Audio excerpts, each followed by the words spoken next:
Hello' friends, আজি মই মিঠা আচাৰ বনাম। মিঠা আচাৰ মানে জলকীয়াৰ মিঠা আচাৰৰ ৰেচিপিটো দিম বুলি ভাবিছোঁ।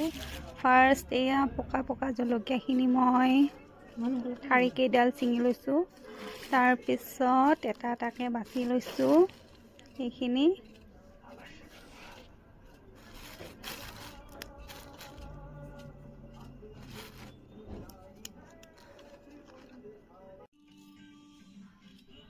আৰু জলকীয়াখিনিৰ ঠাৰিখিনি গুচাই লোৱা হৈ গৈছে। তাৰপিছত জলকীয়াখিনি মই ধুই লৈছোঁ।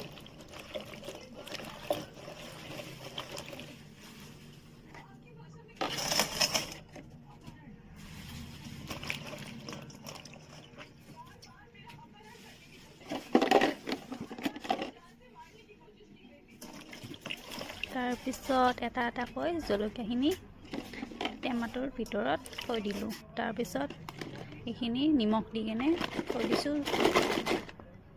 দুদিনৰ কাৰণে থৈ দিব লাগিব।